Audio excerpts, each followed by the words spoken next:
ആശയം പറയാനുള്ളത്, ഇപ്പം ഡെയിലി ജോലിക്ക് പോകുന്ന സ്ത്രീകള് അവര് സ്വന്തമായിട്ടുള്ള കാറ് സ്കൂട്ടറൊക്കെ ഉപേക്ഷിച്ചിട്ട് കൂടുതലായിട്ട് പബ്ലിക് ട്രാൻസ്പോർട്ട് ഉപയോഗിക്കാൻ തുടങ്ങും. അതിലൂടെ നമുക്ക് ട്രാഫിക് കൺജഷൻ ഒഴിവാക്കാം, റോഡിലുള്ള ആക്സിഡൻസ് കുറയ്ക്കാം, ഇന്ധനം ലാഭിക്കാം, പൊല്യൂഷൻ കുറയ്ക്കാം. യെസ്, അപ്പൊ ഇത് വളരെ ചെറിയൊരു മാറ്റാണെങ്കിലും വളരെ ഫ്യൂച്ചറിസ്റ്റിക് ആയിട്ടുള്ള ഒരു കാര്യമാണ്. ഇന്ധനം ലാഭിക്കും എന്നുള്ളത് ആലോചിച്ചിട്ടില്ല, ഇവരാലോചിച്ചില്ല. ഇപ്പം ഡെയിലി ഒരു 10,000 രൂപ സാലറിക്ക് മാസ വരുമാനത്തിന് ജോലിക്ക് പോകുന്ന ഒരാൾക്ക് ദിവസം ഒരു 24 രൂപ സേവ് ചെയ്യാൻ പറ്റിയാൽ അതൊരു 720 രൂപ ആണ്. അപ്പൊ 10,000 രൂപ സേവ് ഉള്ള ആൾക്ക് 1000 രൂപ സേവ് ചെയ്യാൻ പറ്റുള്ളത് വളരെ ഒരു പ്രചോദനമുള്ള കാര്യമാണ്. കൂടുതൽ സ്ത്രീകൾ ജോലിക്ക് വേണ്ടി പോകും. അതാണ് എനിക്ക് പറയാനുള്ളത്.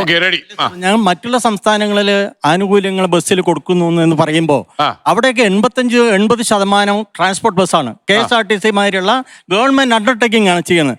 ഇവിടെ 85% പ്രൈവറ്റ് മേഖലയാണ്. 15% മാത്രമേ. അല്ല അത്ര അല്ല 3000 ബസ് അത്രേ ഉള്ളൂ. ഇവിടെ ആകെ 4000 ബസ് സാർ. അല്ല സാർ, ഇവിടെ 32,000 ബസ് പ്രൈവറ്റ് ബസ് ഉണ്ടായിരുന്നു, പോയിട്ട് 8,000 ബസ് ആയിരിക്കുന്നപ്പോ 4777. ശരി 32,000 പ്രൈവറ്റ് ബസ് ഈ ഇവിടെ കേരളത്തിൽ ഉണ്ടായിരുന്നത് ഇപ്പൊ 8,000 ബസ്സിലെത്തി നിൽക്കുന്നത്. സാർ നിങ്ങൾക്ക് ടെൻഷൻ എന്തുവാ കാര്യം? ഞാൻ ചോദിക്കുന്നത് അതെ, ഈ പ്രൈവറ്റ് ബസ്സുകൾ പ്രശ്നം ഉണ്ടാക്കുന്നതാണോ? അല്ല സാർ, പ്രൈവറ്റ് ബസ്സിന് ഞങ്ങൾക്ക് സ്ത്രീകൾക്ക് ആനുകൂല്യം കൊടുക്കുന്നത് യാതൊരു വിരോധവുമില്ല. പക്ഷേ ഞങ്ങൾക്ക് ഓടാനുള്ള സാഹചര്യം ഉണ്ടാക്കണം. കാരണം ഇവിടെ ഭൂരിപക്ഷം സംവിധാനം ഞങ്ങളാണ് യാത്രാ സംവിധാനം നിലനിർത്തുന്നത്. പിന്നെ വിദ്യാർത്ഥികൾക്ക് ലക്ഷോപലക്ഷം കുട്ടികൾക്ക് 1 രൂപയ്ക്ക് കൊണ്ടുപോകുന്നത് ഞങ്ങളാണ്. ഈ 104 രൂപ ഡീസൽ വില 104 ഇപ്പൊ ഇന്നത്തെ രാവിലെ 3 രൂപ ഡീസൽ വില കൂടിയിട്ടുണ്ട്. അല്ല കൂടിയിട്ടുണ്ട് സാർ. ഇപ്പൊ 104 രൂപ ഒരു ഡീസൽ വില നിൽക്കുമ്പോഴും 104 കുട്ടികളെ കയറിയാലാണ് 1 ലിറ്റർ ഡീസൽ അടിക്കാനുള്ള സംവിധാനം ഉള്ളത്.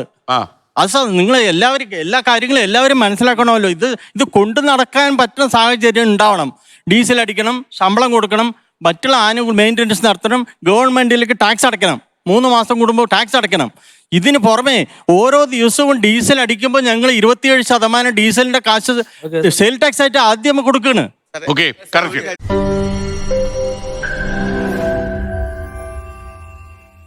ലോകത്തെവിടെയായാലും ഏത് സമയത്തും 24 വാർത്തകളും ഓഗ്മെന്റഡ് റിയാലിറ്റി പാക്കേജുകളും എക്സ്പ്ലെയിനറുകളും വിശദമായി കാണാൻ ഞങ്ങളുടെ YouTube ചാനൽ നിങ്ങൾക്ക് സബ്സ്ക്രൈബ് ചെയ്യാം.